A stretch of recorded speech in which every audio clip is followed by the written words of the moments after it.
자, 또 들어왔습니다. 이번에는 부동산 특성 한번 해설해보죠. 부동산 특성.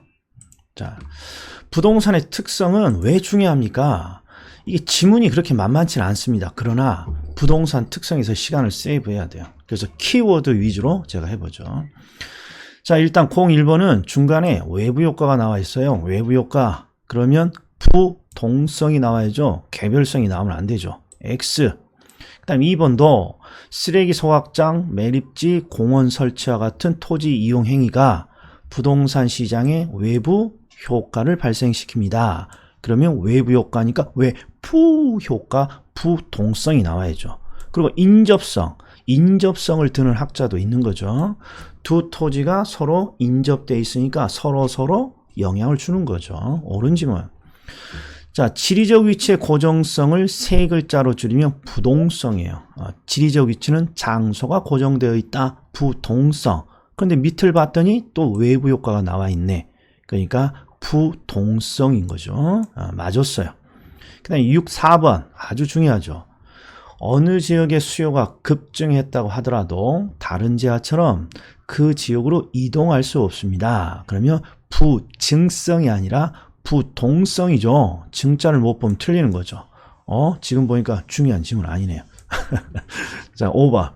가치. 너무나 중요해. 너무나. 가치 정의는 항상 과거나 현재가 아니라 장래 기대되는 이익으로부터 가치를 추계하죠. 그럼 왜 장래 기대되는 이익으로부터 가치를 추계하나요? 장래도 소모되지 않으니까. 즉 비소모성인 영속성이 들어가야 된다고. 영속성. 그래서 암기하셔야 돼. 외부 효과 나오면 부동성, 가치정의 나오면 영속성. 그리고 하나 더 수업 중에 가치의 정의로부터 만들어지는 3방식이 있죠. 그게 바로 무슨 법이에요? 장래 기대되는 이익, 수익을 현재 가치로 환원하는 법이죠. 어이구, 환원하는 법이죠. 그러니까 항상 가치 정의가 나오면 영속성, 수익 환원법이라는 평가 방식 나오면 부동산의 특성 중 영속성과 관련되어 있습니다. 이렇게 나와야 돼요. 자, 그 다음에 현장 활동, 임장 활동. 현장과 임장이 중요한 이유는 장소가 고정되어 있으니까 부동성, X.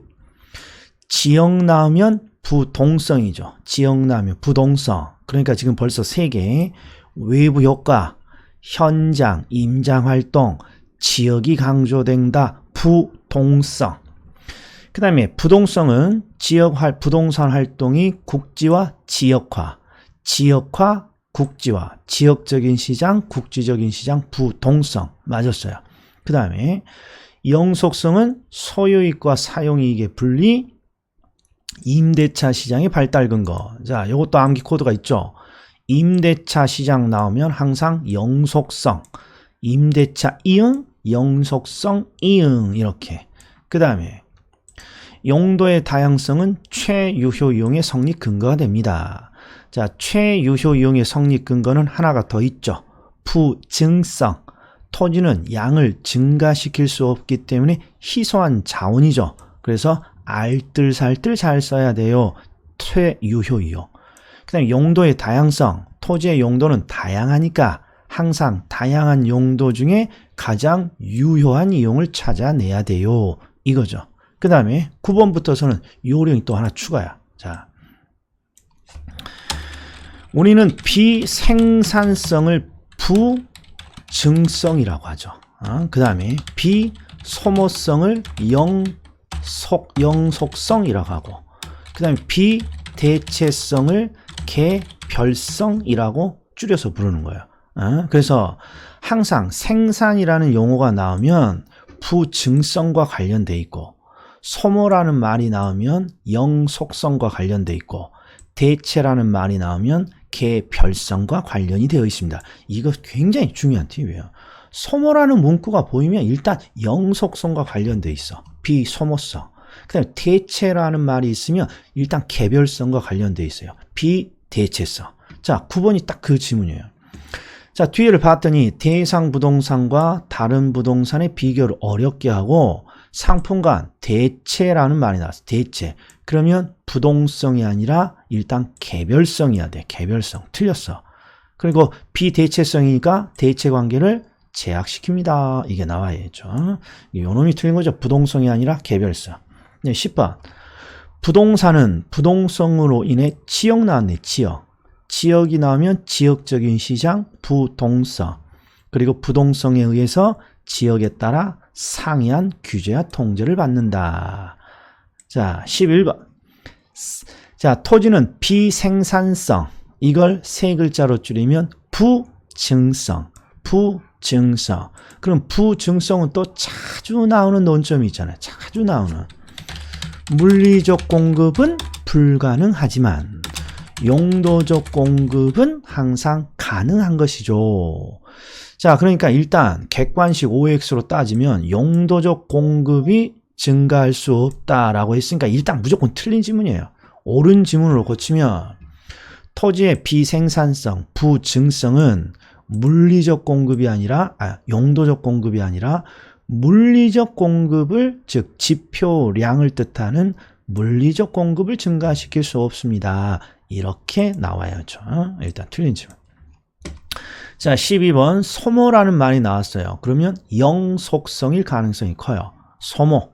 소모 나오면 영속성. 대체 나오면 개별성. 지역 나오면 부동성. 임대차 시장 나오면 영속성. 외부 효과 나오면 부동성. 이렇게 나와야 된다. 자, 소모를 전제로 하는 이론이나 방식을 적용할 수 없습니다. 그러면 소모되지 않으니까 영속성. 틀렸죠. 그 다음에 13번과 14번도 자주 나오면서 많이 틀리는 내용이에요. 자, 부증성 때문이라고 되어 있어. 부증성. 부증성은 공급이 제한되어 있다는 거죠. 그러니까 항상 수요자 경쟁과 공급자 경쟁 중에 누가 치열한 것입니까? 그러면 수요자 경쟁이 치열한 것이죠. 즉 토지는 공급이 제한되어 있기 때문에 수요자들의 치열한 경쟁이 있는 것이죠. 그 다음에 그래서 얘는 틀린 거예요. 공급자 경쟁이 심화된다고 했으니까.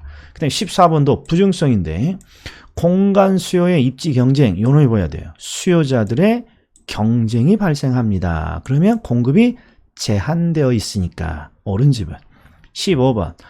토지의 부증성은 토지 사용이나 판매를 둘러싼 계약에 있어서 대체 나왔네. 대체. 대체라는 문구가 나오면 개별성. 소모라는 문구가 나오면 영속성. 지역이라는 문구가 나오면 부동성. 외부 효과 나오면 부동성.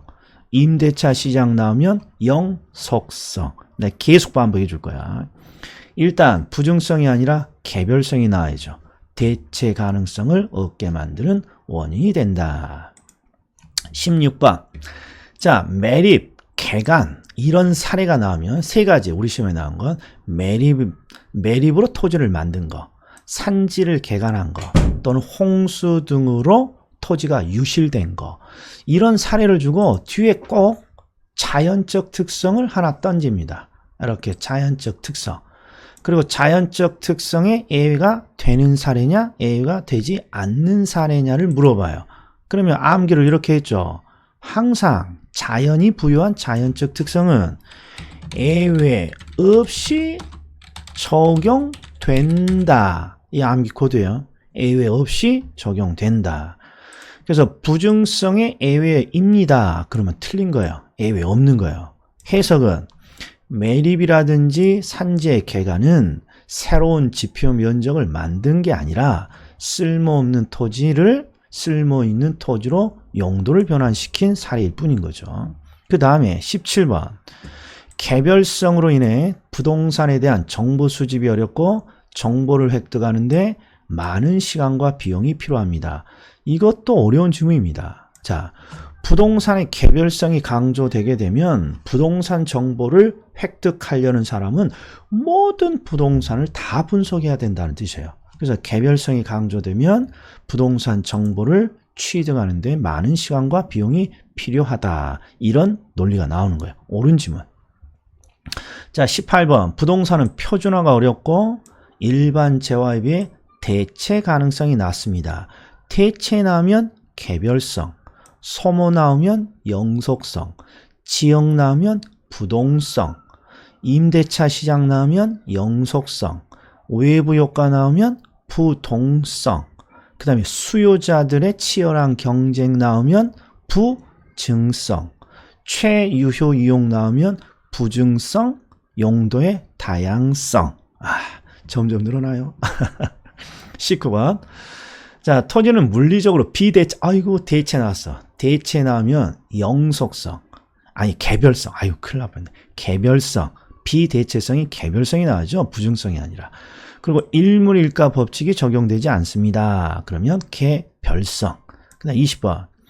토지는 다른 생산물과 마찬가지로 노동이나 생산비를 투입하여 재생산할 수 없다고 돼야죠. 재생산할 수 없다고. 왜? 부증성이니까. 자, 21번. 자, 집약적 이용, 최유효 이용. 자, 토지를 알뜰살뜰 잘 쓰라는 거죠. 그러니까 부증성. 토지는 양을 증가시킬 수 없는 희소한 자원이니까 알뜰살뜰, 집약적 최유효 이용. 22번. 후보지는 대분류 상호 간의 용도 변화.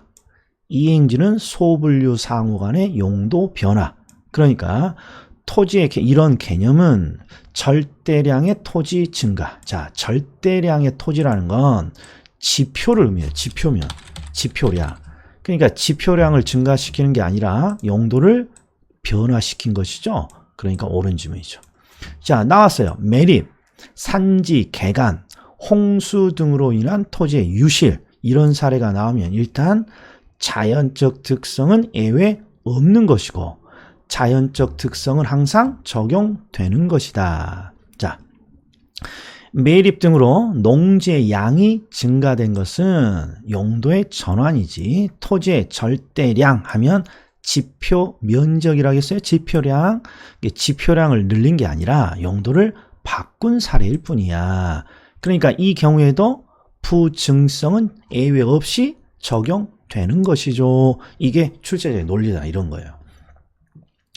면적의 유한성이니까 부증성이겠죠. 틀린 지문. 자, 토지는 생산비를 투입하여 생산을 할 수 없습니다. 이게 비생산성, 부증성. 그런데 나왔네요. 물리적 공급과 용도적 공급이 나오면 물리적 공급은 지표량이니까 항상 인간이 증가시킬 수 없죠. 불가능.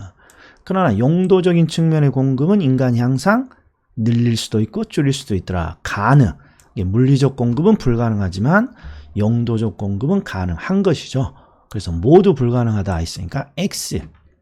자, 토지의 가치 보존력이 우수합니다. 영속성. 물리적 감가상각이 배제됩니다. 영속성. 개별 분석이 중시됩니다. 개별성.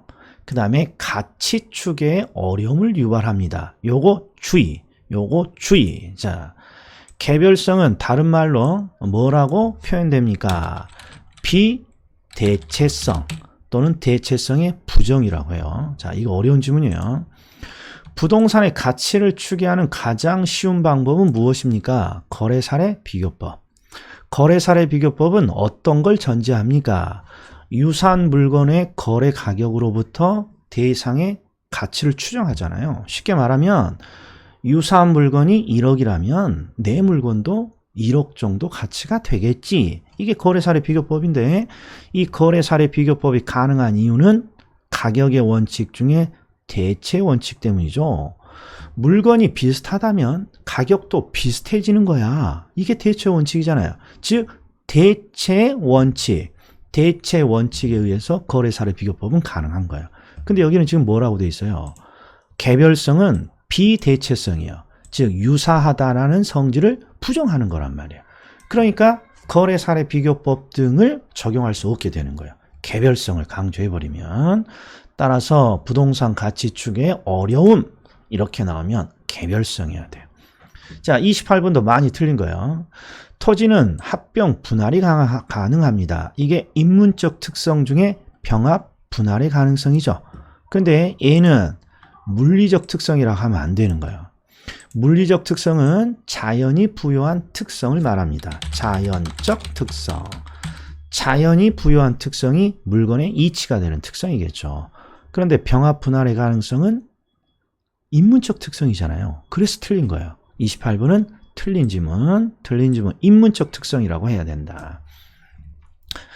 토지의 공급의 가격 탄력성이 완전 비탄력적입니다. 그러면 항상 우리가 모가지 치고 공급량의 변화가 완전 비탄력이니까 공급량의 변화가 있다 없다 없다는 거죠. 즉 빵이 되는 거죠. 빵이. 즉 공급량의 변화가 빵이라는 뜻은 공급을 늘릴 수도 없고 줄일 수도 없습니다. 부증성을 뜻하는 거죠. 자, 30번 요새 자주 나와요. A 아파트 인근에 공원이 들어오자 아파트의 가격이 상승했습니다. 그러니까 분명히 공원이 아파트에 영향을 준 거예요. 그러니까 외부 효과죠. 그러니까 부동성과 관련이 돼 있는 거예요. 근데 아파트에 외부에 있는 공원이 아파트에 영향을 줬는데 어떤 영향을 줬니 봤더니 가격을 변화시켰다는 거야. 가격. 그럼 이런 가격 같은 걸 뭐라고 합니까? 그러면 이런 걸 인간이 부여한 중요도, 인문적 위치라고 하는 겁니다.